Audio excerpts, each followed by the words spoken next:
Gopalpur Sambalpur rail line दाबी भंजनगर बार association कार्यालय परिसर में आज गोपालपुर संबलपुर रेल लाइन दाबी नहीं एक बैठक होता। बैठक में बार आसोसिएशन सभापति शैलेन्द्र नारायण साहू अध्यक्षता करथिले। संशोधित डीपीआर को तुरंत कार्यकारी करने, जमी अधिग्रहण कार्य को त्वरान्वित करने, उक्त प्रकल्प पर बजेट रे पर्याप्त अनुदान व्यवस्था करने बैठक में विशेष भाव दाबी होता। वरिष्ठ आईनजीवी doctor Sushant Tripathi, bar association संपादक राजेंद्र प्रधान कहते जे स्थानीय विधायक प्रदीप्न कुमार नायक को प्रकल्प कार्य किभली अग्रगति हेबो से नहीं अवगत करा जायछि। एने से मुख्यमंत्री को जणाइबे बोली से प्रतिश्रुति दैछन्ति बोली संपादक कहते।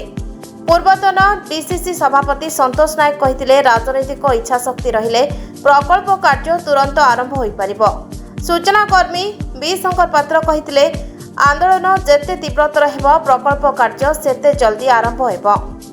एहाको आखि आगरे रखी निष्पत्ति नेबाकू पड़िबो।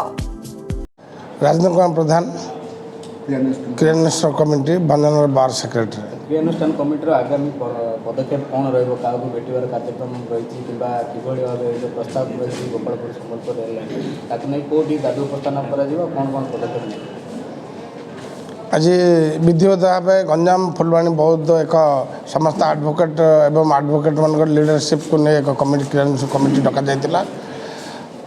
यार मुख्य उद्देश्य होची आगामी दिन में एक कमिटी गठन करा जिवो एवं आगामी बजेट रे किपरि स्टेट गवर्नमेंट जमी अधिकरण सकाशे अर्थर व्यवस्था करेंगे।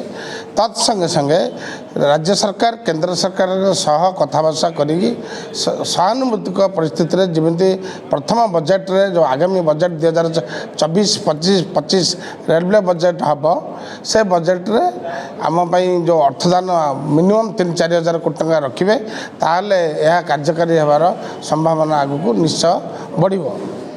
जदि राज्य सरकार एवं केंद्र सरकार आउपरे किसी गुरुत्व न दियंती ताहले आगामी दिन में एक बड़ धरण जन आंदोलन एठारे देखा दब। Bureau report, now Odisha.